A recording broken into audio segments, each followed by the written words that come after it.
Pessoal, muito boa tarde a todos vocês que estão nos acompanhando pela internet. Meu nome é João Doria Neto e damos início a mais um almoço-debate nesse nosso formato híbrido, hoje com a participação do diplomata e diretor da faculdade, Armando Álvares Penteado, ele que também foi ministro da Fazenda e ministro do Meio Ambiente, Rubens Recupero, que falará sobre o tema Iniciativas de Preservação e Bioeconomia para a Atração de Investimentos. Muito obrigado, professor, pela sua presença aqui.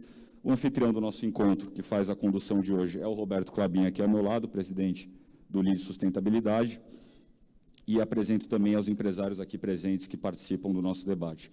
São eles Luiz Fernando Furlan, infelizmente não presencialmente conosco, mas já está conectado virtualmente, Roberto Klabin, claro, Marcel Daltro, sócio-diretor do Nelson Williams Advogados, Célia Pompeia, vice-presidente executiva do Grupo Doria, a Patrícia Aldi, vice-presidente executiva do Santander, Karine Bueno, superintendente executiva de sustentabilidade do Santander Brasil, o Emerson Capaz, diretor da GD Solar, Marcelo Mantovani, chegando daqui a pouco, diretor da SOS Mata Atlântica, o Marcelo Maia, presidente do Dia Brasil, Ricardo Assunção, fundador da Touch ID, e o Fernando Meirelles, nosso professor Fernando Meirelles, presidente do LIDE Conteúdo, que ao final fará a pesquisa tradicional do Almoço Debate conosco.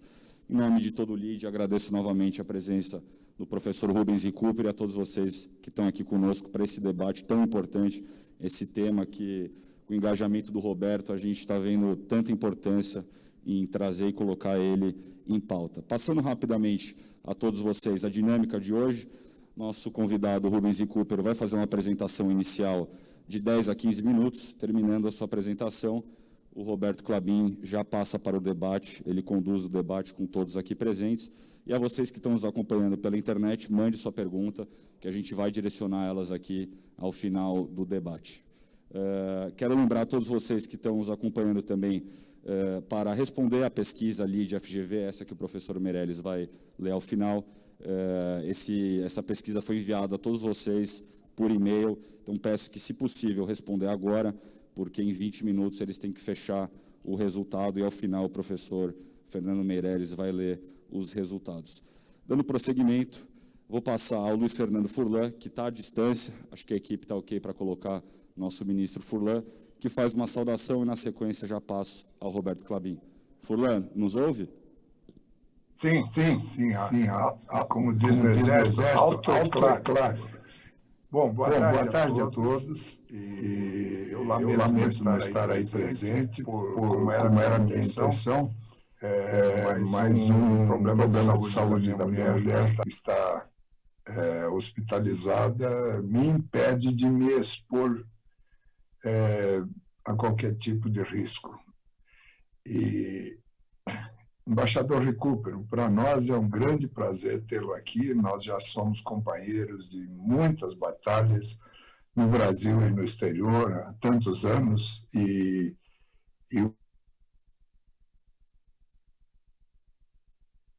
problemas. E por todas as suas ações, penso em, como é que se diz na Itália, de eccellenza onorevole, eu penso em Recupero.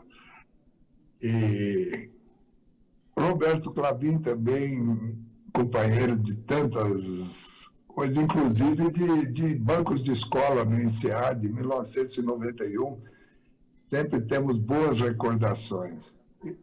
Eu sou um convertido recente à questão da sustentabilidade. Quando eu deixei o governo em 2007, eu fui fazer um curso na John Kennedy School, em Harvard, sobre desenvolvimento sustentável. Era uma imersão nessa área. E a partir daí, fiquei realmente apaixonado. E, ao mesmo tempo, surgiu a oportunidade da Fundação Amazonas Sustentável, da qual o Roberto Klabin é membro do conselho, né, e nos ajuda muito. E eu tive realmente uma imersão em Amazônia e todas as questões. Eu espero que o debate hoje seja muito animado. Lamento bastante não estar aí. fiz uma observação que não fosse eu sou capaz do lado das meninas e a Ana Lúcia do lado dos meninos, ficaria todas as meninas de um lado e os meninos do outro, né? Não sei se vocês perceberam, mas eu já olhei. E espero que corra tudo bem, porque essa questão ambiental é realmente o desafio universal do século XXI. E, infelizmente, o nosso país está lidando de maneira equivocada, tanto localmente como internacionalmente. E obstáculos muito grandes estão aparecendo se não nos dermos conta de que está na hora de levar a sério esse tema, que eu não acho difícil resolver, só precisa uma determinação e pôr ordem na casa, e também a comunicação externa. Mas eu não quero antecipar, porque certamente o professor Rubens Recupero vai discorrer com muito mais autoridade sobre esse tema. E o Roberto Klabin certamente vai conduzir com a maestria dele, ele que já foi mais agressivo e agora está mais light. Quando eu conheci, ele era um guerreiro desses de passeata, de manifestação. Bom, espero que vocês todos gostem e eu vou procurar assistir aqui, ficar quieto e não atrapalhar esse nosso grande encontro. Obrigado, Furlan. Você, quando quiser direcionar qualquer pergunta, é só acionar no Zoom e nós abrimos aqui. Queria fazer uma rápida correção, Roberto, antes de passar a você. Cumprimentar o Roberto Janetti, que eu pulei aqui. Desculpa, Roberto, nosso presidente do Lide Energia, que participa conosco aqui também no debate. Então, já passo a você. Roberto, não está na minha lista. Pois é. Foi pulado, mas corrigido aqui. Que Roberto, bom, que bom. Vou passar a você já para a sua saudação. Se puder, nessa sua saudação e introdução, antes de passar ao Rubens, acho que passar a sua preocupação e o seu relato do que está acontecendo hoje, acho importante para contextualizar ainda mais, não só quem está aqui, mas quem está nos assistindo. Já temos mais de 150 empresários conectados e a gente sabe a importância de engajar esses líderes em cima desse tema preocupante. Então, Roberto, obrigado por anfitrionar e conduzir esse encontro. A palavra é sua. Muito obrigado, Johnny. Muito obrigado a todos que estão nos assistindo. É uma grande honra poder fazer parte dessa mesa e ter aqui presente amigos e ter o ministro Recupero do meu lado, que é um homem muito erudito e que eu tenho certeza vai trazer muita elucidação dessa questão toda que nós estamos passando. Eu gostaria, antes de fazer minha consideração, de ler o currículo do ministro Rubens Recupero. Diplomata de carreira, Recupero é diretor da FAAP, Faculdade Armando Álvares Penteado. Aposentou-se após ocupar a chefia das embaixadas do Brasil em Genebra, Washington e Roma. Em seu vasto currículo, acumula cargos como ministro do Meio Ambiente e da Amazônia e ministro da Fazenda. Foi secretário-geral da ONU, Organização das Nações Unidas, professor em Relações Diplomáticas e Teoria das Relações Internacionais e é autor premiado pela Academia Brasileira de Letras. Professor, eu faria uma consideração. Roberto, Sim. ele foi secretário-geral da UNCTAD, UNCTAD, não da ONU. Subsecretário-geral da ONU. Bem, o que eu queria fazer uma consideração com o senhor é o seguinte, esse tema que nós agora estamos cada vez mais preocupados em abordar, é um tema que me remete ao passado, no tempo em que eu era estudante e depois envolvido nessas questões ambientais, me lembra muito a história de Cassandra, né? Cassandra era aquela sacerdotisa de Apolo que teve ela recebeu um dom de Apolo, que era prever o futuro, e uma maldição de Apolo ao mesmo tempo, porque ele queria levá-la para o Olimpo, ela não quis ficar lá, e ele então deu um beijo nela sem ela perceber, e ele deixou para ela uma maldição, que era tudo que ela previsse, ninguém acreditaria. E, de uma certa maneira, o que tem acontecido nos últimos anos foi isso, quer dizer, algumas pessoas, não estou dizendo mais esclarecidas, mas algumas pessoas que se indignavam mais com o que acontecia, com a perda de qualidade de vida, com a perda do que é belo, com a perda de riqueza, patrimônio e tudo mais, procuravam chamar a atenção dessa questão. E essa questão sempre foi muito maltratada pelos governos brasileiros, porque no tempo dos governos de esquerda, quem tratava dessa questão, em geral, era chamado de burguês. E no tempo do governo agora atual, quem trata dessa questão é chamado de melancia, né? Quer dizer, verde por fora e vermelho por dentro. Então, quer dizer, sempre foi uma questão muito complexa de você colocar a questão ambiental na agenda brasileira para mostrar que o Brasil é uma potência ambiental. Antes de ser uma potência do agro, e é uma grande potência do agro, ele é uma potência ambiental. Ele depende dessa usina de serviços ambientais que é o Brasil e principalmente a Amazônia. Mas isso é muito difícil de explicar, muito difícil. E, lamentavelmente, nós estamos agora tomando conta dessa questão em razão de todo este problema que nós estamos vivendo. E é com grande satisfação que eu vejo que, de repente, o governo, que tem um problema de negação em relação a esses problemas, ele é substituído nessa questão pela iniciativa privada. E a iniciativa privada sai à frente e aponta caminhos que até então poucos se preocupavam. E por que ela faz isso? Ela faz isso, em parte, porque está finalmente tomando a consciência desta questão de perda de patrimônio e tudo mais, e basicamente em função das mudanças climáticas, mas porque isso vai afetar os negócios de todos. E eu vejo os bancos presentes, por exemplo, o Santander que está aqui, mais o Itaú e o Bradesco fazendo aquela concertação pela Amazônia, fazendo uma grande doação, buscando resolver e apontar caminhos para como gradualmente sair dessa questão e passar a valorizar aquela floresta em pé, muito mais do que aquela floresta no chão, para atividades que dão baixíssimo retorno. Mas o importante é ver a iniciativa privada toda voltada para essa questão, para a questão do ESG, ou seja, o meio ambiente, a questão social e a questão de governança nas empresas, que vai afetar como as empresas serão avaliadas no futuro.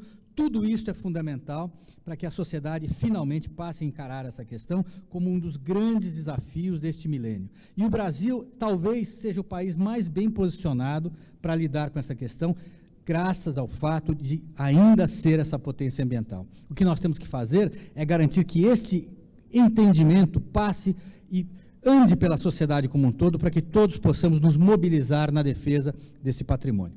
Então, ministro, eu queria, enfim, que o senhor fizesse as suas considerações e não guardasse nada em relação até a sua indignação, em relação a como a sociedade ainda está atrasada em entender esse problema e como este governo, que é um governo complicado, muito atrasado nessa questão, com muitos preconceitos em relação à questão ambiental, deveria estar tomando atitudes e mudar a maneira como se comporta, porque a nossa imagem lá fora está muito comprometida e isto vai comprometer os nossos negócios aqui dentro. Ministro, por favor.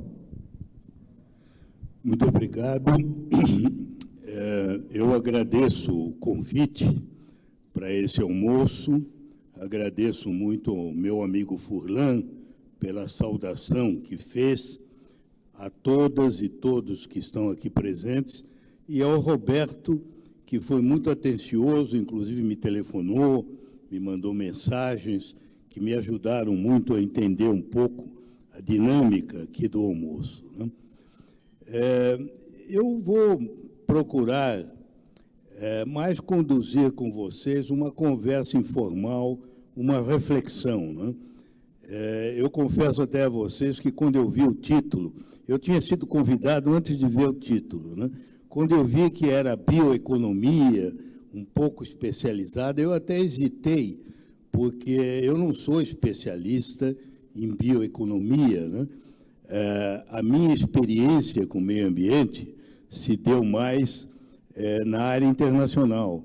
Na Rio 92, eu fui presidente da Comissão de Finanças, que elaborou o capítulo 33 da Agenda 21, que foi o mais difícil, né? Porque se tratava de saber quem ia entrar com o dinheiro, quem ia financiar, né? Então, foi extremamente complicado, né? E depois eu me tornei ministro do Meio Ambiente da Amazônia. Eu fui até o primeiro a ter esse título, né? Foi durante o período que eu era ministro que se criou esse Conselho da Amazônia, que agora está sendo presidido pelo Mourão. Mas a minha intenção original é que o Conselho fosse dirigido pelo próprio presidente da República, porque no Brasil há uma tradição curiosa na burocracia. Eu, que fui funcionário público toda a minha vida, sei disso. Ninguém aceita ser coordenado por ninguém.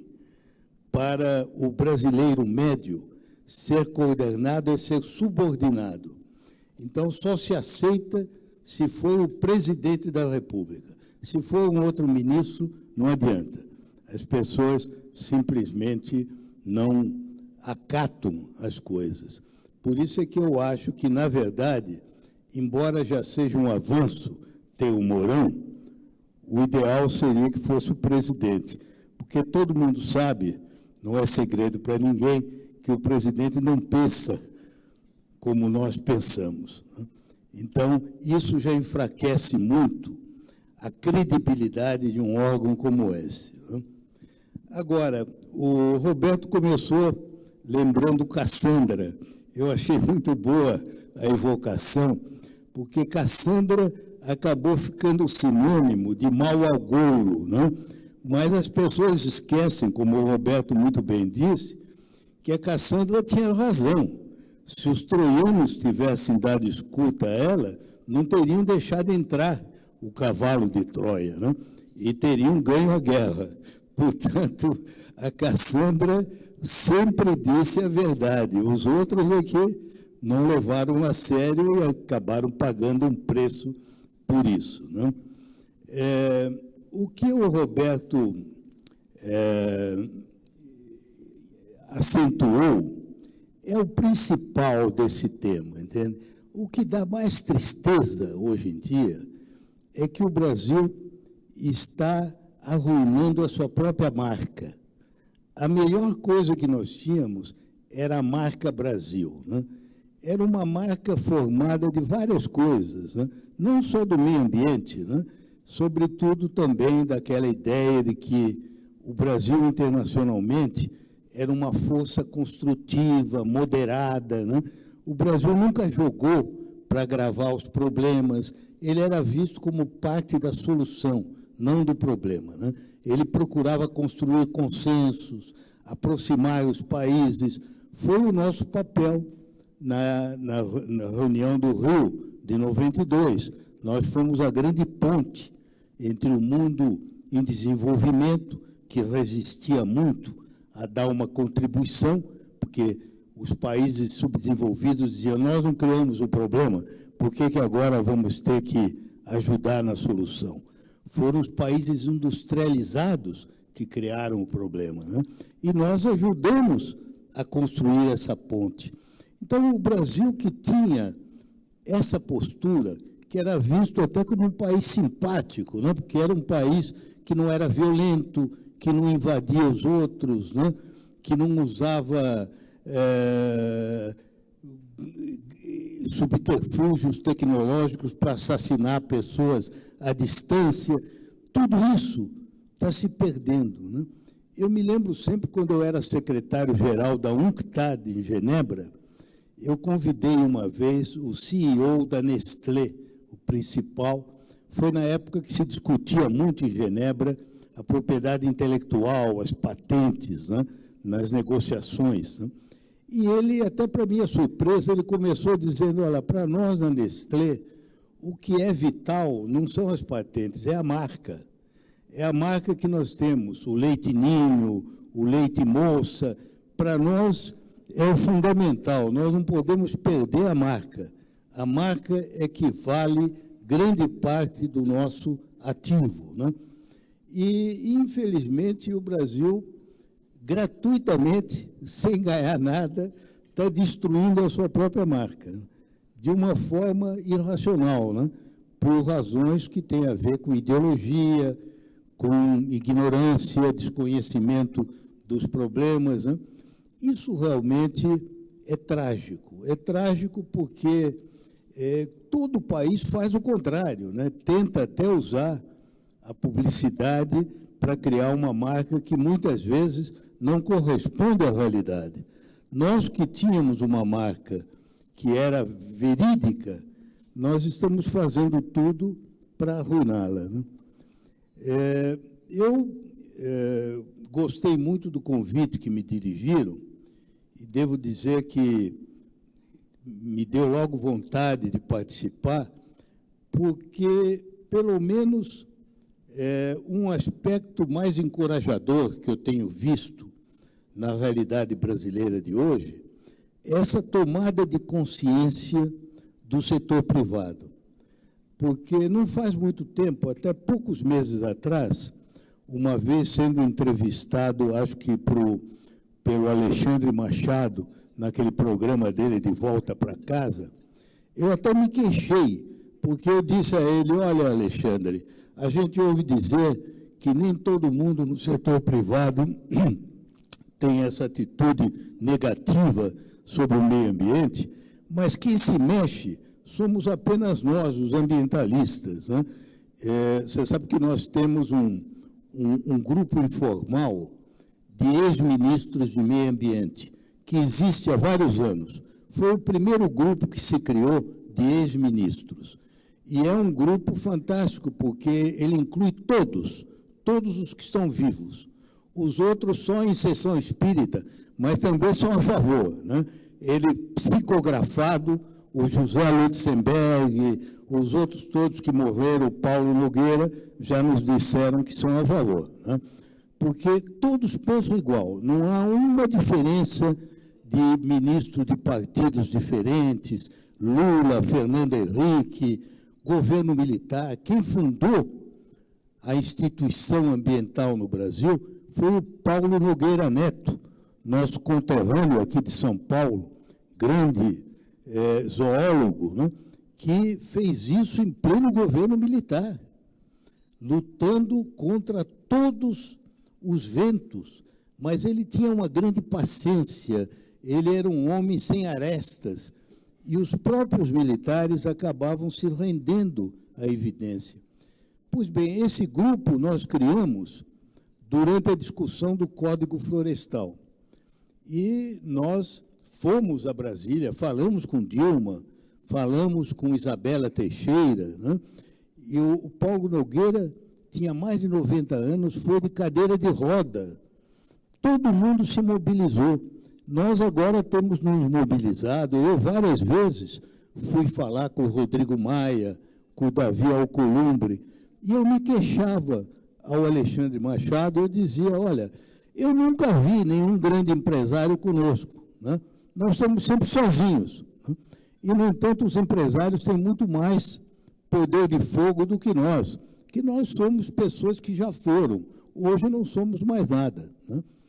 Já os empresários têm poder de influir sobre os acontecimentos. E eu vejo que, felizmente, isso começou a mudar, né? E começou a mudar de uma maneira não só muito rápida, né, mas de uma maneira espetacular, porque não foram empresários marginais, né, não foram empresários pouco representativos, né? Os que tomaram posição pública representam os maiores grupos brasileiros, né, grandes empresas, e, para nossa alegria, de todos os setores, né, setores financeiros, setores de produção, inclusive do setor agrário, em que, infelizmente, ainda há muitas divisões, né? Eu vejo isso como uma esperança. Agora, eu sou realista, sabe? Na verdade, isso não chega a substituir o governo. O governo tem o poder não só da caneta, mas de fazer e desfazer. Infelizmente, enquanto o executivo não se persuadir que o caminho tem que ser outro, nós só vamos conseguir, e eu digo isso com tristeza, nós só vamos conseguir minorar os danos, não vamos conseguir avançar muito, né? É o que se diz em inglês, damage containment. Nós não conseguiremos fazer muita coisa, porque o governo, infelizmente, trabalha contra. Porque aqui nós estamos entre amigos, eu tenho mais de 83 anos, eu não preciso dizer coisas em que eu não acredito, né? E nós sabemos que o governo não tem o coração nessa causa. Não é? O presidente não acredita nisso. Ele, antes de tomar posse, queria até acabar com o Ministério do Meio Ambiente, queria transferi-lo para a agricultura. Felizmente não fez isso, porque se ele tivesse feito isso, ele teria, no primeiro ano de governo, enfrentado 3 crises ambientais sem ter um ministério, que foram, a primeira, o rompimento da barragem de Brumadinho, que não tinha nada a ver com agricultura, né? Porque é um erro enorme fazer a equivalência de meio ambiente com agricultura, né? A mineração também tem muito impacto nisso, como outras atividades têm. O segundo grande desastre foi o incêndio da Amazônia de 19, e o terceiro foi o derrame do petróleo nas águas do Nordeste, né? Felizmente, ainda existia um ministério, mas ele colocou lá uma pessoa que eu me recuso a chamar de ministro, eu sempre o chamo de antiministro. Como o Ulisses Guimarães foi um anticandidato, o atual é um antiministro, é um homem que está lá para destruir as políticas, destruir as instituições, não é? Como ele disse claramente, né, naquela famosa reunião em que ele ficou gravado, né? E, infelizmente, o que nós estamos vendo é uma evolução no Executivo que é mais uma resposta à pressão externa do que uma evolução no sentido de conversão. O próprio Mourão, vocês não se iludam, o Mourão tem inúmeras entrevistas no passado em que ele não se diferencia do pensamento mais retrógrado sobre a Amazônia, né? Apenas ele é mais esperto, ele é mais capaz de disfarçar o seu próprio pensamento, né? Mas, infelizmente, o que o governo faz é aquilo que no século XIX, quando os ingleses nos pressionavam para pôr fim ao tráfico de escravos, o governo fazia ações para inglês ver, né? Anunciava, chegamos a aprovar uma lei em 1831 que tornava ilegal o tráfico e determinava que todo africano que chegasse depois de novembro de 1831 seria imediatamente libertado. E foi 20 anos, nesses 20 anos, que entraram mais africanos clandestinamente escravizados no Brasil.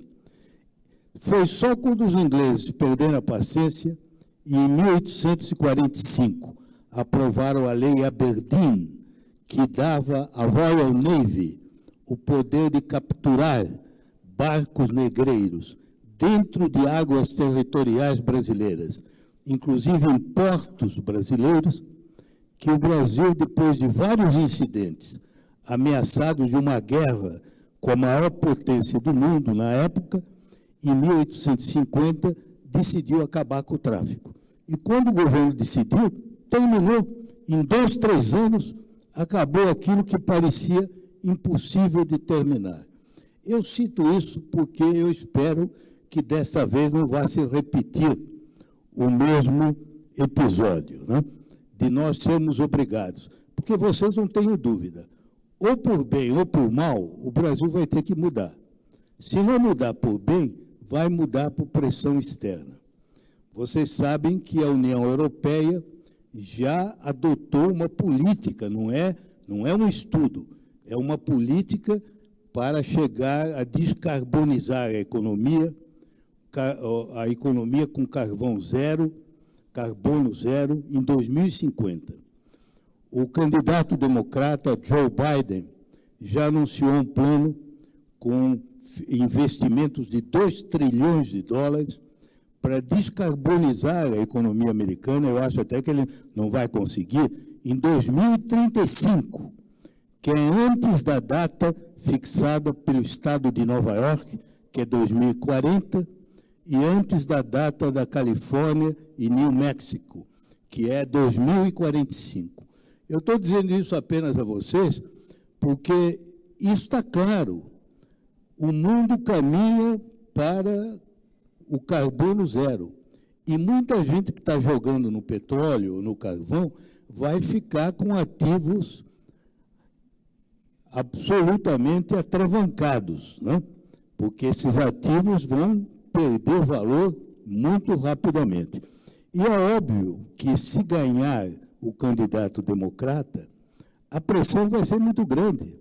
Não só uma pressão de boca para fora, a União Europeia já disse, nós, quando adotarmos as medidas para o carbono zero, nós vamos fixar uma tarifa para os países que não adotarem essas medidas. Então, qualquer produto de um país que não adotar essas medidas não vai entrar mais em mercado algum. Isso é uma coisa que vai acontecer, por bem ou por mal, não é? Então, é melhor que seja por bem, que seja para uma evolução a partir de agora. Eu já falei bastante, só quero concluir dizendo o seguinte: o Roberto fez muito bem de evocar a ideia de que o Brasil é uma potência ambiental. Vocês sabem que essa expressão é uma expressão nova. O que ela significa? É que o Brasil, como vocês todos estão cansados de saber, não é uma potência nuclear. O Brasil é o único país entre as grandes nações continentais que não tem bomba nuclear, né? Porque a China, a Índia, a Rússia, os Estados Unidos, o Paquistão, todos têm. Nós não somos, e fazemos bem, nós não precisamos disso. Nós não somos nem potência nuclear, nem potência militar, né? Nós gastamos quase 90% da verba de defesa com pagamentos de pessoal, né? Nós não temos forças de defesa capazes de deslocamento rápido. Nós não somos uma potência militar convencional. Então, na maioria dos graves problemas do mundo, o Brasil é contornável. Ele só não é contornável em duas áreas: alimentos e meio ambiente, que são inseparáveis. Porque quem fala alimentos, fala meio ambiente. Vocês estão cansados de saber que o Brasil exporta, quando exporta carne ou soja, ele está exportando água, né? Ele está exportando água. Não é nem solo, porque o nosso solo não é grande coisa. É água, porque nós temos abundância de água. O Brasil é incontornável por isso, porque ele tem a maior floresta equatorial do mundo, ele tem a maior reserva de água doce que não está imobilizada em gelo, como o Canadá, né? A nossa reserva de água doce é de quase 13%, né? A China, que é maior do que nós, não chega a 7%, né? Então, o Brasil tem água, o Brasil tem a maior reserva de biodiversidade do mundo, tem uma grande riqueza em matéria de biomassa, é o único país do mundo que tem um biocombustível há 40 anos, que é o etanol. Nós não nos orgulhamos do que deveríamos nos orgulhar. O único caso de um país que tem, há mais de 40 anos, um combustível de massa, porque não é uma coisa apenas de aditivo, né? É o Brasil. E isso faz parte da bioeconomia, né? Quando a gente fala em bioeconomia, dá a impressão que é apenas aquela fronteira do conhecimento, os produtos que ainda não apareceram, mas não é. A bioeconomia é o etanol, a bioeconomia é o biodiesel, né? Vocês sabem que hoje em dia quase 20% da colheita de soja no Brasil vai para o biodiesel. Pouca gente sabe disso. Então, o biodiesel vem de um produto do solo. Agora, tudo isso vem da água, e a água vem da chuva, vem da Amazônia, vem do regime hídrico, né? Se nós destruirmos a Amazônia, amanhã nós perdemos a maior vantagem comparativa que o Brasil tem, que é a abundância de água, e que é isso que levou o país a se tornar um grande exportador de alimentos. E nessa matéria, alimentos ou questão ambiental, o Brasil é incontornável. Não pode haver um acordo mundial sem o Brasil estar sentado na mesa. Nós é que saímos da mesa. Nós é que nos excluímos, como nos excluímos no caso da pandemia, né? Das negociações sobre vacina. Então, só para concluir, eu acho que, no momento, sendo realista, nós temos que reconhecer que, enquanto esse governo estiver aí, a não ser que ele mude por pressão da sociedade, o que nós podemos conseguir é reduzir o dano. Hoje mesmo, vocês devem ter visto a manchete de primeira página do Valor Econômico, é de que o governo resolveu, pelo menos por enquanto, não prosseguir nos seus projetos polêmicos em meio ambiente, que é, por exemplo, aquele de regularização fundiária, que é perigosíssimo, né? Porque, ao contrário que se diz, esse governo não tem feito quase nenhuma regularização fundiária. Na época do Temer, se fez às centenas e milhares. Entende? A legislação está aí, basta querer aplicar a legislação para regularização fundiária. Não precisa de um novo projeto. Quem está atrás disso são grileiros que querem avançar em grandes quantidades de terra. Também desistiu, provisoriamente, do projeto permitindo exploração de minérios em terras indígenas. Mas a notícia diz, citando uma fonte anônima, que o presidente não mudou de ideia. Ele continua achando que isso é que ele deve fazer. Apenas, no momento, ele amainou por causa da pressão. O importante, portanto, é não amainar a pressão, né? Fazer com que ela cresça. E ainda há, no Brasil, campo para coisas que não se fizeram. Você quer ver um exemplo? Em muitos países do mundo, onde o governo não ajuda, o governo central, quem está ajudando são os governadores e os prefeitos. É o caso dos Estados Unidos, né? O governador da Califórnia, de Nova York, muitos, os melhores estados americanos já estão ativos na política. O Bloomberg, quando era prefeito em Nova York, fez uma aliança mundial. No Brasil, curiosamente, isso ainda está muito tímido. Eu acredito que é porque, por duas razões, entende?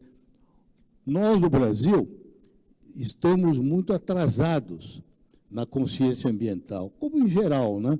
É um país com pouco acesso à educação, à informação, então, bastante atrasado. Não há uma exigência tão grande da opinião pública. E, além disso, os governadores e prefeitos estão inteiramente absortos no dia a dia, né? Nos problemas graves, né? Você vê um estado como o Rio de Janeiro, né? Mas você vai pensar em meio ambiente, né?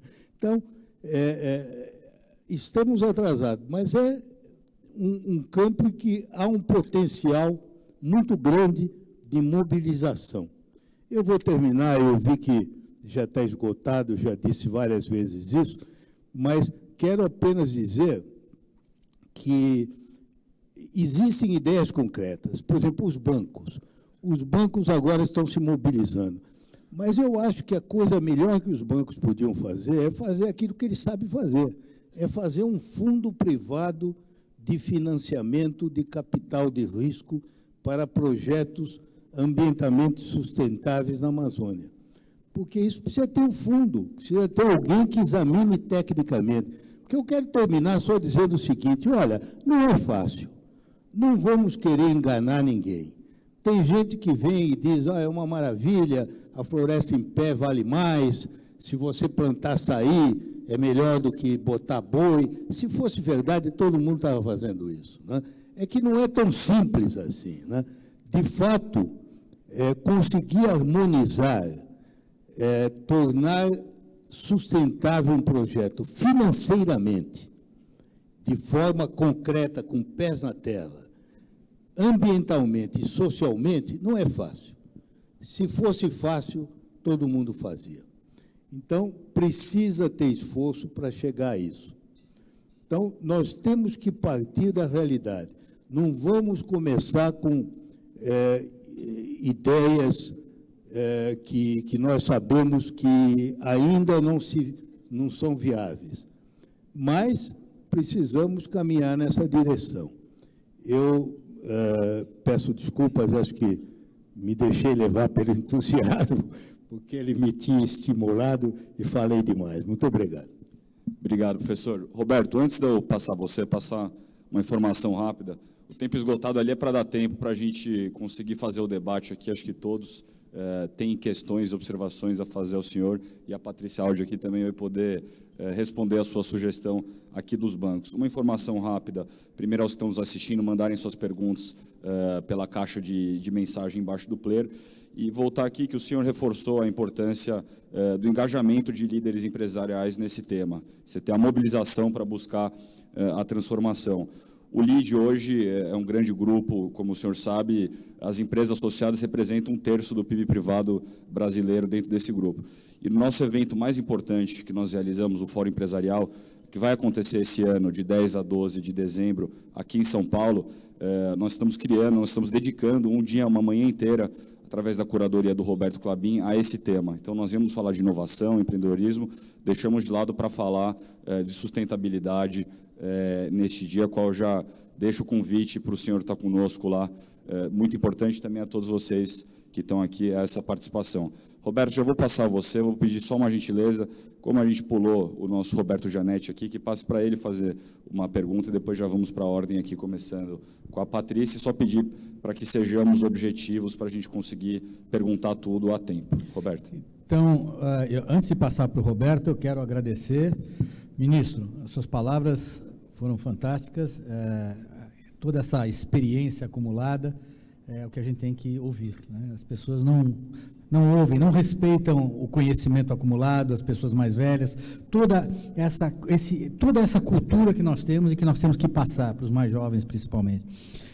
Então, eu agradeço a sua indignação, o senhor continua mais jovem do que nunca, na minha opinião, que é fundamental, né?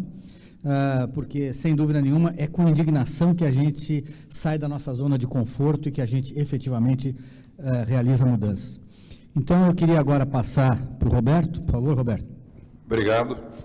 Queria cumprimentar o embaixador Rubens Recupero, meu amigo de longa data, nem lembro de quanto tempo, nem vou me arriscar a falar, muitas décadas. Também o meu colega Roberto Klabin, meu amigo, Johnny Doria, Célia, prazer estar aqui. Algumas pessoas, às vezes, podem olhar e dizer assim, o que o Roberto Janetti, economista, empresário, exportador, está fazendo no meio de ambientalistas? Bom, eu vou responder. Eu sou um ambientalista enrustido, mas convicto, talvez muito mais convicto e mais ativo do que vocês imaginam. Como mineiro, eu trabalho muito discreto nessa área, mas trabalho bastante. Eu vou contar um pouco. Rapidamente, viu, Roberto? Não vou perder muito tempo, vou fazer a pergunta em seguida. Em 1988, eu sou um empresário meio ousado, e alguns amigos dizem que, assim, em inglês, eu sou hard to please, porque eu estou sempre inquieto, querendo fazer algumas coisas novas, inclusive no meio ambiente. Vou falar já já. E aí eu resolvi fazer um filme, porque eu achava que o Brasil podia apresentar filmes de qualidade internacional com temas que nos interessavam. E aí pensei, em 88, falei, já sei, vamos fazer um filme sobre meio ambiente. E procurei um livro que eu tinha lido fazia muito tempo, que nunca tinha saído da minha imaginação, chamado Quarupi, do Antônio Calado, que criou, no livro se cria o Parque Nacional do Xingu, um livro muito inspirado na figura do Orlando Vilas Boas. Aí procurei Orlando Vilas Boas, o Washington Novaes, que era outro grande ambientalista na época, tinha feito inclusive um documentário para a Manchete no Xingu, faleceu há pouco tempo, e acabei fazendo um filme Quarupi, que foi para o Festival de Cannes e despertou uma grande atenção ambiental para o Brasil, a ponto que eu fui procurado pelo Sting, pelo World Wildlife Fund, pelo Friends of the Earth, enfim, todas essas grandes ONGs na época estavam se criando, nos procuravam para trazer essa ideia ambiental para o Brasil. Eu acho até me arrependo de não ter feito mais, poderia ter feito muito mais, mas na época o assunto ainda era incipiente, e eu não me senti animado e engajado para poder fazer esse papel de trazer o empresariado para apoiar o meio ambiente. Mas quero chegar ao dia de hoje. O embaixador falou há pouco aqui dessa posição que o Brasil tem de potência ambiental, e inclusive na área de combustíveis, na área de etanol. Mas, embaixador, com todo respeito, eu acho que o etanol é passado. E eu vou lhe dizer por quê. A grande moda e o grande tema na Europa hoje é o hidrogênio verde. E aí, o senhor falou a mesma coisa, que o Brasil tem uma abundância de água e tem uma outra coisa, abundância de sol. Na hora que você tem a combinação de energia solar com água, você faz a eletrólise da água, separa o H2O, você gera hidrogênio. E nós temos uma capacidade de geração de hidrogênio líquido no Brasil, que eu vou repetir uma frase que eu ouvi outro dia, pesquisando sobre o assunto, de um grande especialista europeu, que me falou o seguinte: o Brasil está por hidrogênio verde como a Arábia Saudita está para o petróleo. E o hidrogênio verde vai substituir o petróleo. O hidrogênio verde vai ser a grande fonte de energia do século XXI. Eu não sou um especialista para estar aqui fazendo previsões de Cassandra, mas eu sou um bom aprendiz e um bom escutador de quem entende.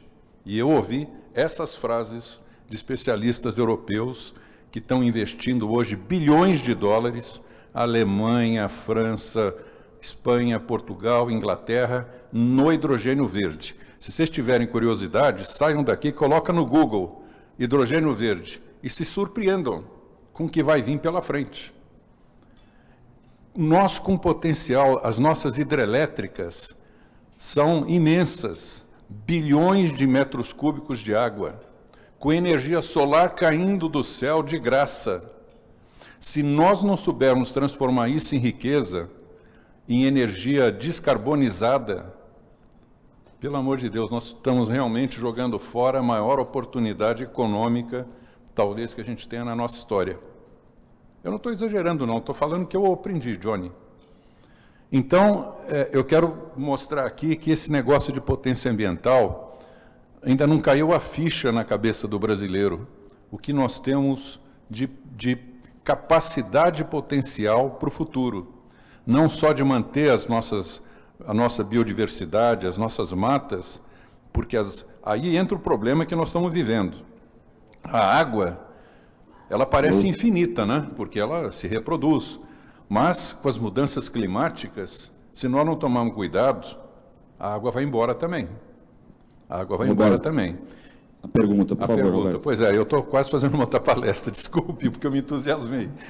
Mas eu quero fazer a pergunta, então, para o embaixador, se essa visão do Brasil potência ambiental, ela vai depender só do governo, ou será que a sociedade civil organizada tem condição de liderar esse processo e levar para o Fórum Internacional, através de associações de classe, federações de indústria, associações de empresários, como o LIDE, levar essa mensagem?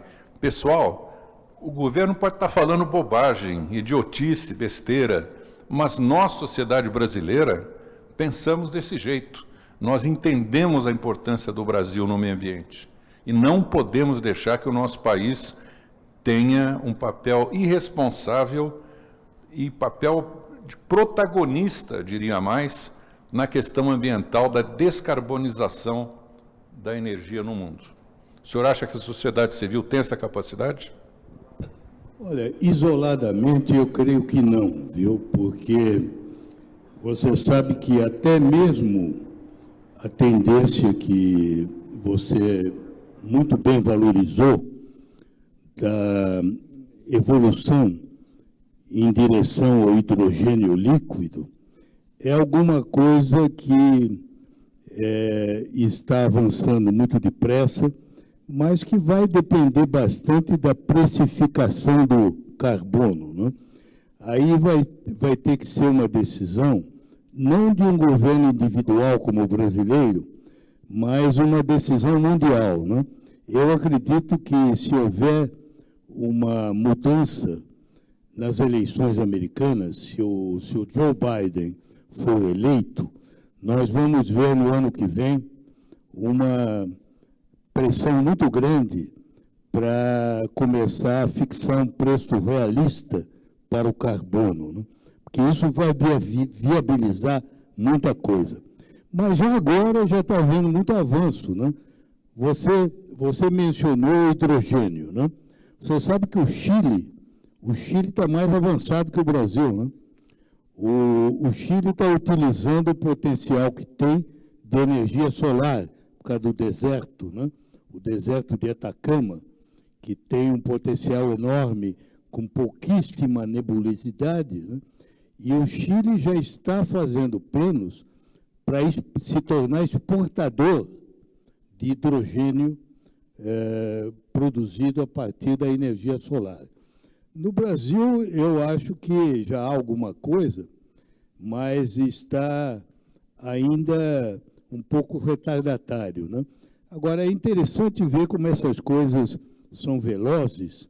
Eu não sei se vocês viram, saiu um relatório recente da Bloomberg, do grupo de estudos da Bloomberg, mostrando que no ano passado, em 2019, da energia adicional que foi gerada, não a energia já instalada, mas a nova capacidade instalada, 2/3 foram de energia solar e eólica. É a primeira vez na história em que 2/3 da capacidade agregada sobretudo solar, 48%, mas também eólica, né? Por aí se vê que a coisa já está indo muito veloz, né? Já não é science fiction, né? Opa, estão ouvindo? Beleza. Eu queria que a Patrícia fizesse a primeira pergunta, por favor. Bem, antes de mais nada, é um prazer estar aqui.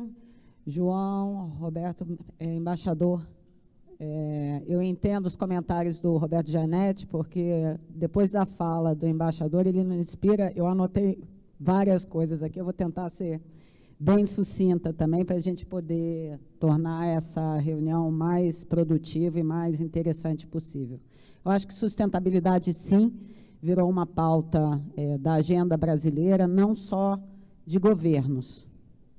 A minha dúvida, embaixador, dada a sua experiência de governo na condução, muitas vezes, da política ambiental, como transformar essa agenda ambiental numa agenda de Estado, que não dependa das intempéries, muitas vezes, políticas ou ideológicas para seguir.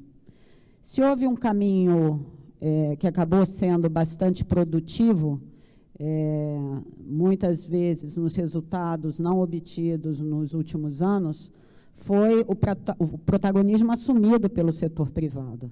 E agora, mais recentemente, pelos 3 principais bancos do país. E aí é muito bom, e aí o meu testemunho, a Karine também está aqui do meu lado, a gente pode falar com tranquilidade. O meio ambiente e a sustentabilidade mostrou que também é um tema que não respeita partidos, vejam o encontro de ministros, e também não respeita concorrentes. Estão os 3 principais bancos unidos verdadeiramente no propósito da implementação dos 10 compromissos assumidos. Dentre eles, inclusive, embaixador, nós destacamos 4, porque 10 estratégias e 10 prioridades não são prioridades nenhuma, né? Então, dentre os 10, aqueles que nos parecem mais urgentes são uma contribuição efetiva na discussão da regularização fundiária nesse país, que muito se falou e ainda muito pouco se fez. Mais de 500 mil famílias ainda vivem, produtoras, ainda vivem um ambiente de insegurança jurídica. Então, se a gente quer falar no desenvolvimento de uma economia verdadeira na região amazônica, a gente tem que falar em criar ambientes de negócios, principalmente para aqueles que vivem dessa economia.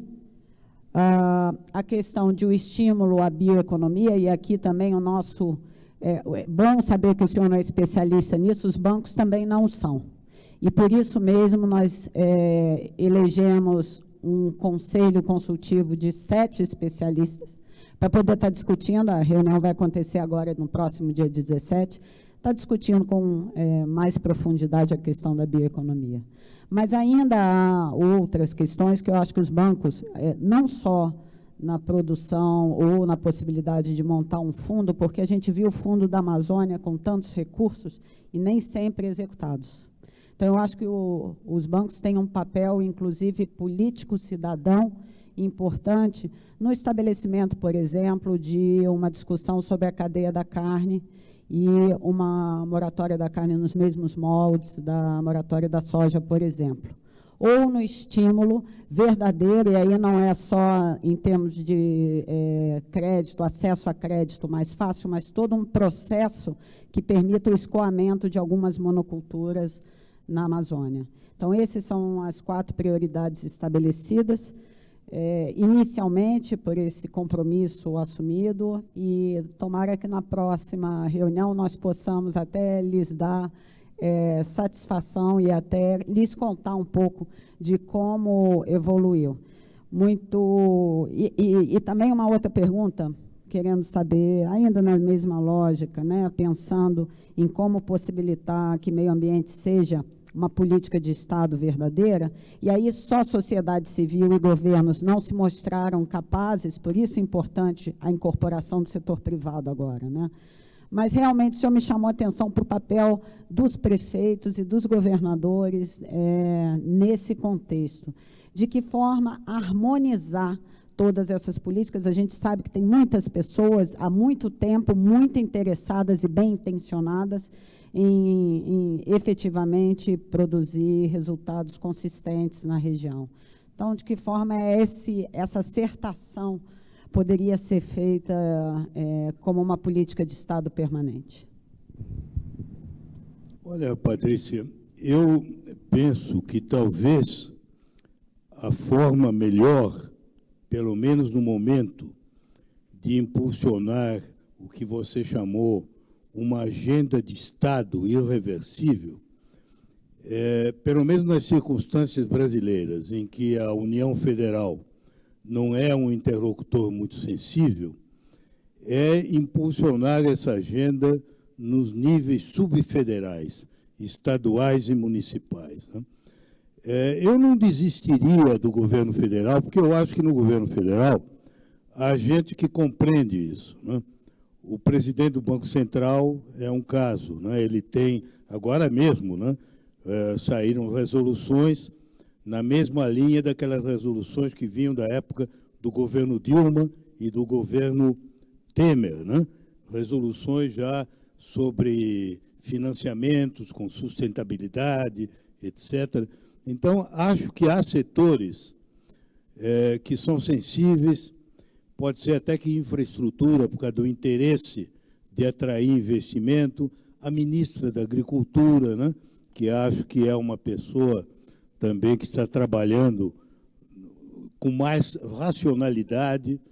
Eu acho que há ilhas no governo federal mais racionais, né? Agora, não há dúvida que, naquilo que conta mais, que é o próprio presidente, é difícil esperar uma evolução.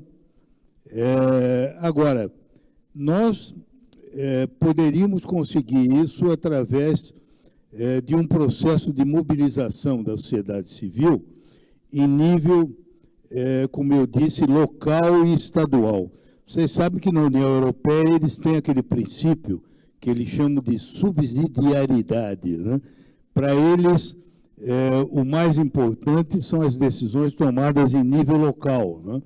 E o federal só vem quando, de fato, é necessário. Mesmo no Brasil, na minha experiência como ministro do Meio Ambiente, eu vi que, na imensa maioria dos casos, os problemas ambientais surgem em nível municipal ou estadual, né?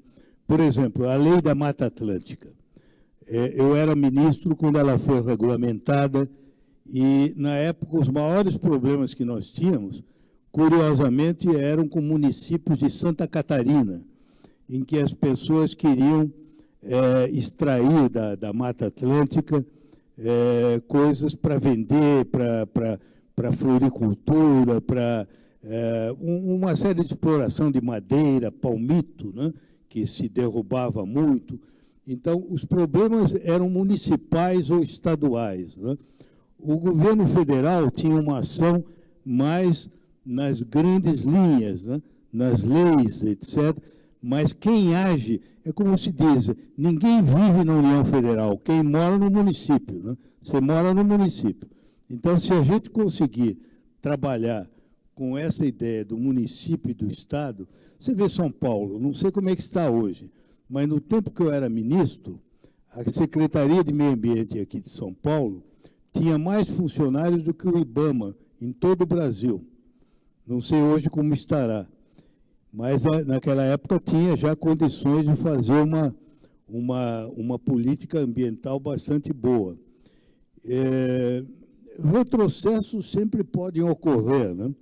Mas eu acho que aí também vai depender muito de tentar tornar o processo político mais sensível. Por exemplo, eu acho que entre os objetivos que deve ter esse movimento das grandes empresas, um deles deve ser de sensibilizar o Congresso e os partidos, né?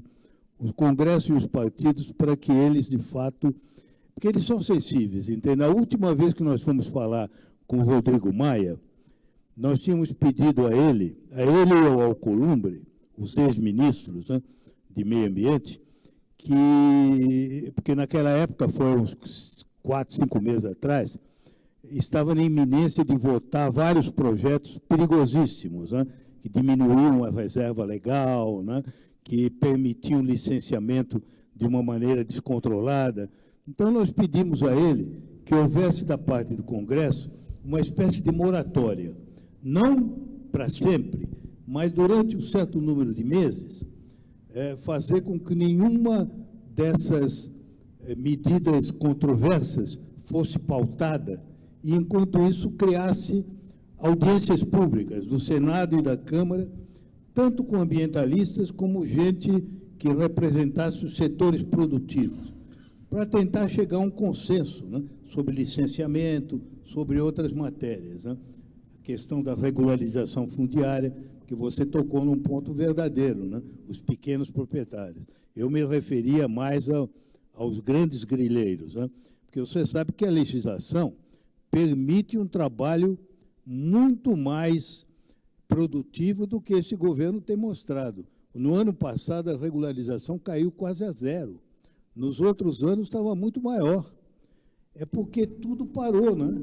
Inclusive o INCRA, né, não está trabalhando como devia. Então, a base legal existente já permite fazer muita coisa, desde que haja uma vontade política. Muito bem. Marcel.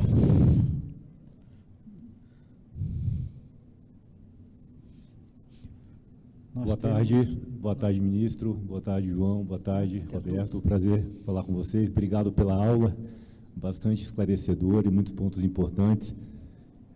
Muitos pontos me chamaram a atenção, e um deles, até pela tua experiência internacional, gostaria muito de entender um pouco mais dessa leitura sua de marca, Brasil, e do alinhamento com relação, por exemplo, ao exemplo dado na questão da escravatura. O governo brasileiro, seja ele o atual ou o próximo, só conseguirá resolver o problema ambiental do Brasil quando houver uma força externa que obrigue por guerra ou sanções ou qualquer coisa do tipo. A gente, por si só, tem a capacidade de conseguir resolver esse problema? Eu acho que tem, viu? Já houve momentos em que isso ficou demonstrado. Você vê o caso, por exemplo, do desmatamento da Amazônia, né? O desmatamento da Amazônia tinha chegado, num certo momento, em 2004, num ponto alarmante. Naquele ano, nós destruímos mais de 20 mil quilômetros quadrados, acho que 27 mil. Antes disso, só tinha havido um ano assim, nos anos 80. Né? A partir de então, criou-se imediatamente, devido à reação que houve, não só externa, mas sobretudo interna, né? nós criamos aquele projeto de prevenção e controle do desmatamento. A grande impulsionadora foi a Marina, né? A Marina foi uma grande ministra, e aí caiu. Você sabe que foi caindo, de 27 mil, e em 2012 tinha caído a 4 mil quilômetros quadrados. Então, você vê com um exemplo recente de que é possível obter resultados se houver vontade política, porque, na verdade, o problema não é assim, um bicho de 7 cabeças tão grave, grave ele é, mas tão intrincado como se diz, né? Você sabe que, pelo que nós temos hoje dos levantamentos de satélite, nós já identificamos que os lugares em que se comete maior desmatamento são mais ou menos 50 mil propriedades rurais. Essas 50 mil são menos de 1% do total das propriedades rurais do cadastro. Você sabe que o número de propriedades rurais no Brasil são de muitos milhões, né? Nós temos 1%, mais ou menos, que é o que desmata. E desses que desmatam, 75%, mais ou menos, são propriedades grandes, né? Propriedades de um certo número de hectares, e já há bastante localizados os municípios em que isso ocorre. Nós, por exemplo, quando houve o êxito da campanha de prevenção, se trabalhou em cima desses municípios. Por exemplo, na época, um dos municípios piores era São Félix do Xingu. E aí houve um trabalho intenso e melhorou muito lá, entende? Então, se houver um trabalho decidido, e não apenas de repressão, mas de trabalhar com as autoridades locais, você consegue grandes coisas. É que esse governo não tem interesse. Ele não tem interesse porque você vê, no fundo, é uma desproporção irracional. Como é que o Brasil deixa um prejuízo tão grande que, na verdade, beneficia apenas, como eu disse, menos de 1% das propriedades rurais e, como você sabe, a contribuição disso para o PIB é quase que desprezível, né? Quase nada, né? Você sabe que nós fizemos um levantamento de tudo que foi desmatado desde os anos 80. E o que se constatou é que grande parte, quase 70%, foi para pastagens. E dessas pastagens, já quase 30% tinham sido abandonadas, porque elas se degradam. Então, é um tipo de aproveitamento de baixíssima produtividade, mas que para aquele pessoal lá faz sentido, né? Porque eles botam o boi, né? E aquilo dá alguma coisa, né? Por isso que eu digo, é um erro dizer que a floresta em pé vale mais do que o boi no pasto. Não vale, não, né? Então, a gente tem que ser realista e ver como é que são as coisas. Poderia valer, mas na prática não vale, né? Então, você vê, diante desse descompasso, por que o governo faz isso? Por que o Bolsonaro faz isso? É porque o pessoal que vota nele está nesse grupo.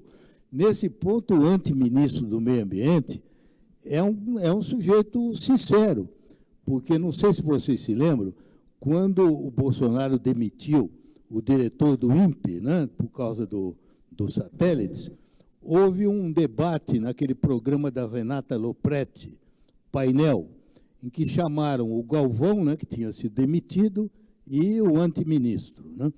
E uma hora o antiministro disse, olha, vocês têm que reconhecer o seguinte, 100% dos madeireiros, dos garimpeiros, do pessoal lá que está pedindo terra, votou no Bolsonaro. E é isso mesmo, entende?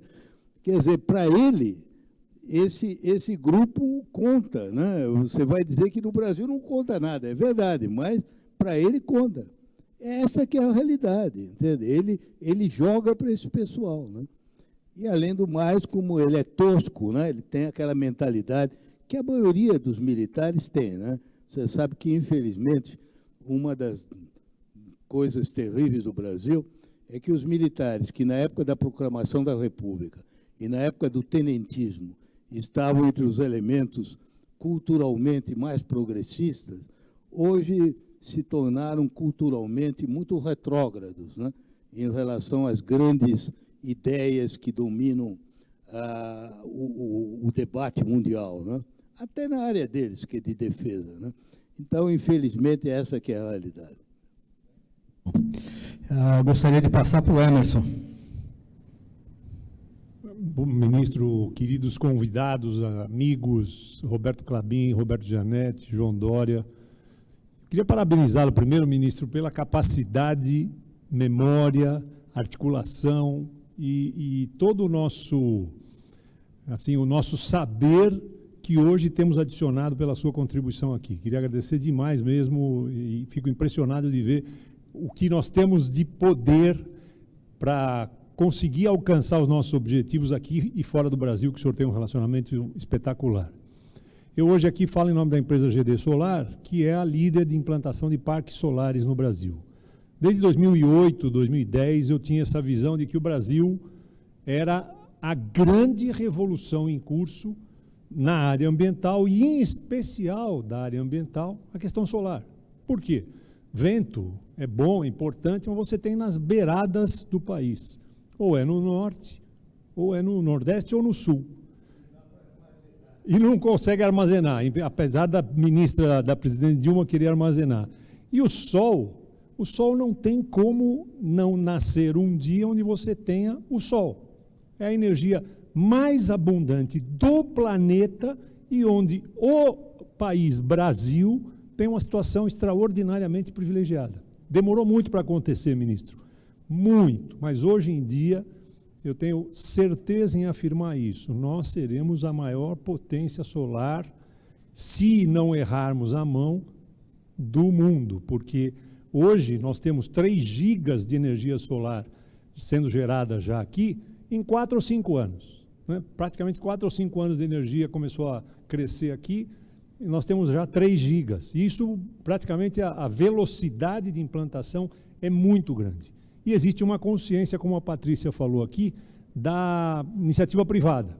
Hoje a iniciativa privada percebeu a vantagem que isso traz, é uma vantagem financeira, é uma vantagem econômica, mas ao mesmo tempo você tem a tal da ESG, Environmental Social Governance, que é a possibilidade de você ter energia mais barata e ao mesmo tempo dizer para os seus clientes, eu tenho na minha matriz energia solar. Então, a energia solar será uma grande virada desse país. E tem uma outra coisa, ministro. Hoje, fala-se muito em carro elétrico. Carro elétrico. Mas se você pegar um carro elétrico, que já é uma grande economia, e conectar ele na tomada, e usar a energia elétrica para armazenar a bateria do carro, você está eventualmente puxando a energia de uma termoelétrica. Então, o carro é elétrico, mas a energia é termoelétrica. E nós começamos a trabalhar em fornecer energia solar para carregadores de carros elétricos, que é a grande mudança que virá lá na frente. Agora, aonde eu quero chegar, ministro, a preocupação que todos nós temos aqui nessa mesa, a Patrícia colocou muito bem. Os empresários, hoje, precisam aumentar a sua pressão política e aprender a lidar com essa questão da... O governo só anda com pressão. Não adianta, é inevitável. Né? O Bolsonaro, principalmente. O presidente Bolsonaro só sob pressão, em alguns momentos só sobre muita pressão. Essa pressão terá que vir de nós, empresários, essencialmente, e na direção do Congresso, não na direção do Executivo. Essa combinação perfeita entre Executivo, Legislativo e sociedade civil organizada, governadores e prefeitos, ela é crucial para fazer essas coisas andarem. Muitas coisas o presidente da Câmara deixou que não andassem e não fossem aprovadas, porque se dependesse só do Executivo, nós estávamos fritos. Só foram bloqueadas porque nós temos alguém lá que tem consciência do que, de fato, vale a pena para o Brasil. E não o que vale a pena para o Executivo, é o que vale a pena para nós, para a sociedade civil organizada.